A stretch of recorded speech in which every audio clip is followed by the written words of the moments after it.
ದುಬೈಯಲ್ಲಿ ನಮ್ಮ ಹೆಮ್ಮೆಯ ಕನ್ನಡಿಗರು ಸೇರ್ಕೊಂಡು ದಸರಾ ಹಬ್ಬನ ಸೆಲೆಬ್ರೇಟ್ ಮಾಡಿದ್ವಿ. ದಸರಾನ 10 ವರ್ಷಗಳಿಂದನೂ ಸೆಲೆಬ್ರೇಟ್ ಮಾಡ್ತಾನೆ ಬಂದಿದ್ದಾರೆ. ಈ ಸಲ 10 ಇಯರ್ಸ್ ಕಂಪ್ಲೀಟ್ ಆಗಿರೋದ್ರಿಂದ ತುಂಬಾನೇ ಗ್ರ್ಯಾಂಡ್ ಆಗಿ ಸೆಲೆಬ್ರೇಟ್ ಮಾಡಿದ್ರು. ಹಾಗೆ ನಮ್ಮನ್ನು ಕೂಡ ಗೆಸ್ಟ್ ಆಗಿ ಇನ್ವೈಟ್ ಮಾಡಿದ್ರು ಅಂತ ಹೋಗಿದ್ವಿ. ನೋಡ್ತಾ ಇರ್ಬೋದು ನೀವಿಲ್ಲಿ ಎಷ್ಟೊಂದು ಜನ ಸೇರಿದೀವಿ ಅಂತ. ಕನ್ನಡಿಗರ್ಸ್ ಅಷ್ಟೇ ಅಲ್ಲ, ನಾನ್ ಕನ್ನಡಿಗರ್ಸ್ ಕೂಡ ಈ ಫಂಕ್ಷನ್‌ಗೆ ಅಟೆಂಡ್ ಆಗಿದ್ರು. ಹಾಗೇನೆ ಪ್ರೋಗ್ರಾಮ್‌ಗೆ ಮೇನ್ ಗೆಸ್ಟ್ ಆಗಿ ನಂಜಾವಧೂತ ಸ್ವಾಮೀಜಿ ಅವರು, ರಾಜೇಶ್ ಕೃಷ್ಣನ್ ಸರ್ ಅವರು, ಹಾಗೆ ಕೋಮಲ್ ಸರ್ ಅವರು ಹೀಗೆ ತುಂಬಾ ಜನ ಗೆಸ್ಟ್‌ನ ಕರ್ಸಿದ್ರು. ಹಾಗೆ ಜ್ಯೋತಿನ ಬೆಳಗೋ ಮೂಲಕ ಪ್ರೋಗ್ರಾಮ್‌ನ ಸ್ಟಾರ್ಟ್ ಮಾಡಿದ್ರು. ಇನ್ನ ಗುಲ್ಶಾನ್ ಭಾನುಕಾಜಿ ಅವ್ರಿಗೆ ಸನ್ಮಾನ ನಡೀತು. ಹಾಗೇನೆ ಜಿಮ್ ರವಿ ಅವ್ರಿಗೂನು ಕೂಡ ಸನ್ಮಾನನ ಮಾಡಿದ್ರು.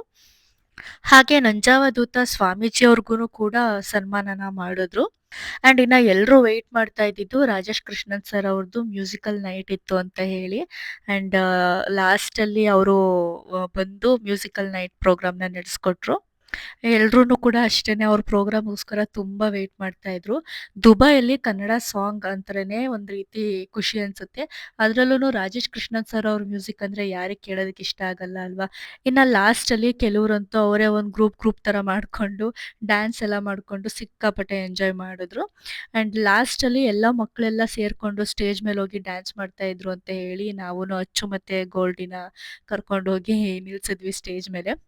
ಬಟ್ ಅವ್ರಿಗೆ ಪೂರ್ತಿ ನಿದ್ದೆ ಮೂಡಲ್ಲಿದ್ರು. ಹಂಗಾಗಿ ಏನು ಜಾಸ್ತಿ ಡ್ಯಾನ್ಸ್ ಮಾಡ್ತಾ ಇರ್ಲಿಲ್ಲ. ಆ್ಯಂಡ್ ನಾವು ಪ್ರೋಗ್ರಾಮ್ ಎಲ್ಲ ಎಂಜಾಯ್ ಮಾಡ್ಕೊಂಡು ಕೊನೆವರ್ಗೂನು ಇದ್ದು ನಾವು ಕೂಡ ಮನೆಗೆ ಹೊರಟ್ವಿ. ಐ ಹೋಪ್ ಈ ವಿಡಿಯೋ ನಿಮಗೆಲ್ಲ ಇಷ್ಟ ಆಗಿರುತ್ತೆ ಅನ್ಕೊಳ್ತೀನಿ. ಇಷ್ಟ ಆಗಿದ್ರೆ ನಮ್ಮ ಪೇಜ್‌ನ ಫಾಲೋ ಮಾಡಿ ಹಾಗೆ ನಮ್ಮ ಚಾನಲ್‌ನ ಸಬ್ಸ್ಕ್ರೈಬ್ ಮಾಡಿ. Thank you all.